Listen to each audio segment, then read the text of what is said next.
Chapter 85. The Fountain. That for 6,000 years, and no one knows how many millions of ages before, the great whales should have been spouting all over the sea and sprinkling and mystifying the gardens of the deep, as with so many sprinkling or mystifying pots, and that for some centuries back, thousands of hunters should have been close by the fountain of the whale, watching these sprinklings and spoutings.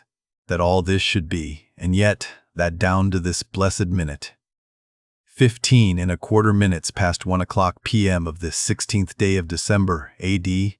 1851, it should still remain a problem whether these spoutings are, after all, really. Let us, then, look at this matter, along with some interesting items contingent.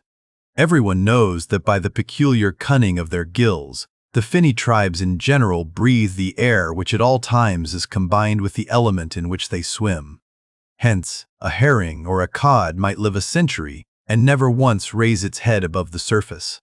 But owing to his marked internal structure which gives him regular lungs, like a human being's, the whale can only live by inhaling the disengaged air in the open atmosphere, wherefore the necessity for his periodical visits to the upper world. But he cannot in any degree breathe through his mouth, for in his ordinary attitude, the sperm whale's mouth is buried at least 8 feet beneath the surface. And what is still more, his windpipe has no connection with his mouth. No, he breathes through his spiracle alone, and this is on the top of his head. If I say that in any creature breathing is only a function indispensable to vitality, inasmuch as it withdraws from the air a certain element, which, being subsequently brought into contact with the blood, imparts to the blood its vivifying principle, I do not think I shall err, though I may possibly use some superfluous scientific words. Assume it, and it follows that if all the blood in a man could be aerated with one breath, he might then seal up his nostrils and not fetch another for a considerable time. That is to say, he would then live without breathing. Anomalous as it may seem, this is precisely the case with the whale, who systematically lives, by intervals, his full hour and more when at the bottom, without drawing a single breath or so much as in any way inhaling a particle of air, for, remember, he has no gills. How is this? Between his ribs and on each side of his spine, he is supplied with a remarkable involved Cretan labyrinth of vermicelli-like vessels, which vessels, when he quits the surface, are completely distended with oxygenated blood, so that for an hour or more, 1,000 fathoms in the sea, he carries a surplus stock of vitality in him, just as the camel crossing the waterless desert carries a surplus supply of drink for future use in its 4 supplementary stomachs. The anatomical fact of this labyrinth is indisputable, and that the supposition founded upon it is reasonable and true, seems the more cogent to me when I consider the otherwise inexplicable obstinacy of that Leviathan in having his spoutins out, as the fishermen phrase it. This is what I mean. If unmolested, upon rising to the surface, the sperm whale will continue there for a period of time exactly uniform with all his other unmolested risings. Say he stays 11 minutes and jets 70 times, that is, respires 70 breaths. Then whenever he rises again, he will be sure to have his 70 breaths over again, to a minute.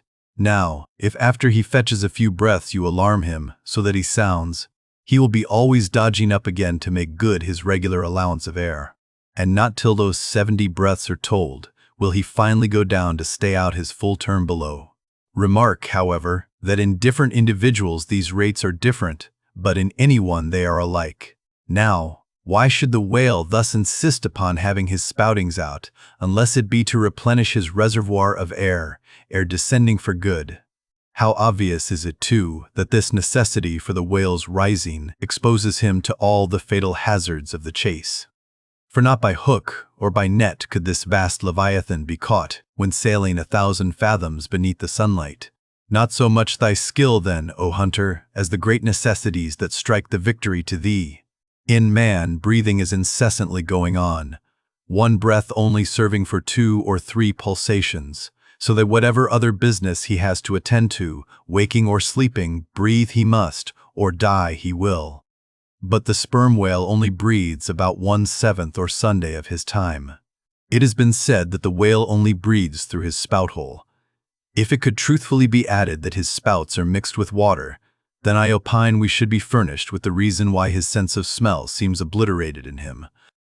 For the only thing about him that at all answers to his nose is that identical spout hole. And being so clogged with two elements, it could not be expected to have the power of smelling. But owing to the mystery of the spout, whether it be water or whether it be vapor, no absolute certainty can as yet be arrived at on this head. Sure it is, nevertheless, that the sperm whale has no proper olfactories. But what does he want of them? No roses, no violets, no cologne water in the sea.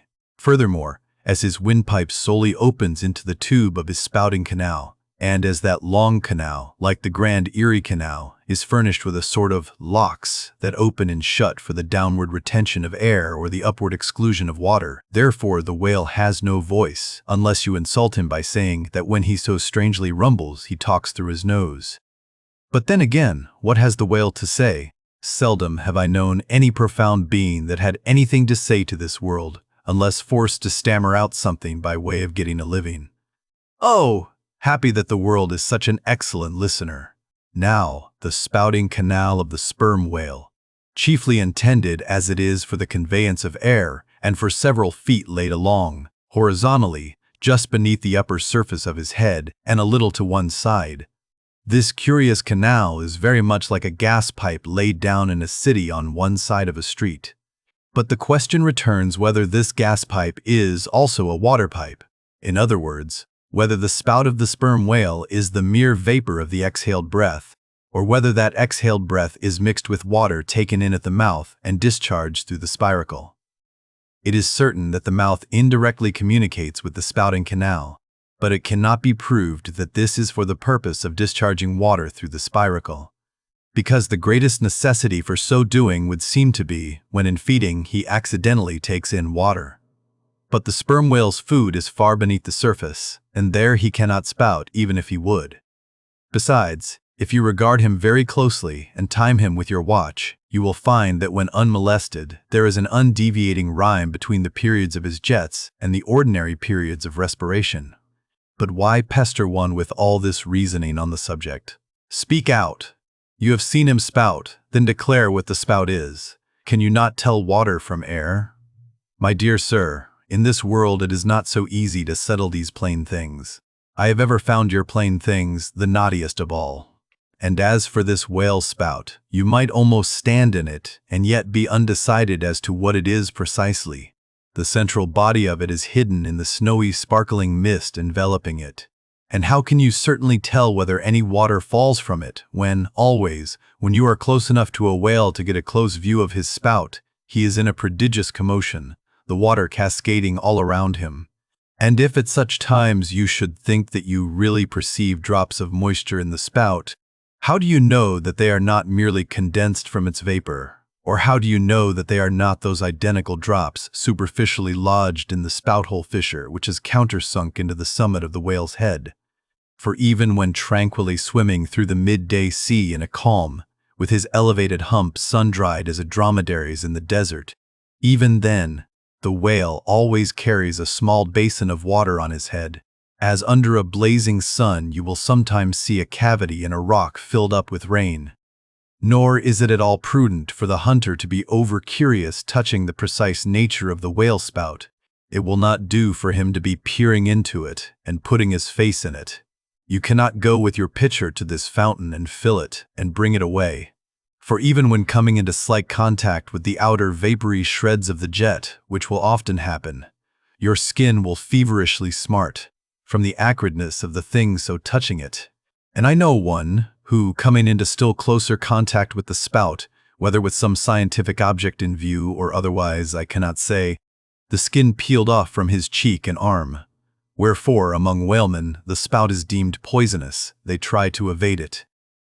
Another thing, I have heard it said, and I do not much doubt it, that if the jet is fairly spouted into your eyes, it will blind you. The wisest thing the investigator can do then, it seems to me, is to let this deadly spout alone. Still, we can hypothesize, even if we cannot prove and establish. My hypothesis is this, that the spout is nothing but mist. And besides other reasons, to this conclusion I am impelled. By considerations touching the great inherent dignity and sublimity of the sperm whale, I account him no common, shallow being, inasmuch as it is an undisputed fact that he is never found on soundings or near shores. All other whales sometimes are. He is both ponderous and profound, and I am convinced that from the heads of all ponderous, profound beings, such as Plato, Pyrrho, the devil, Jupiter, Dante, and so on, there always goes up a certain semi-visible steam, while in the act of thinking deep thoughts. While composing a little treatise on eternity, I had the curiosity to place a mirror before me, and ere long saw reflected there a curious involved whirming and undulation in the atmosphere over my head. The invariable moisture of my hair, while plunged in deep thought after 6 cups of hot tea in my thin shingled attic of an August noon. This seems an additional argument for the above supposition. And how nobly it raises our conceit of the mighty, misty monster, to behold him solemnly sailing through a calm tropical sea, his vast, mild head overhung by a canopy of vapor, engendered by his incommunicable contemplations, and that vapor, as you will sometimes see it, glorified by a rainbow, as if heaven itself had put its seal upon his thoughts. For, see, rainbows do not visit the clear air. They only irradiate vapor, and so, through all the thick mists of the dim doubts in my mind, divine intuitions now and then shoot, enkindling my fog with a heavenly ray. And for this I thank God, for all have doubts, many deny. But doubts or denials, few along with them, have intuitions. Doubts of all things earthly, and intuitions of some things heavenly. This combination makes neither believer nor infidel, but makes a man who regards them both with equal eye.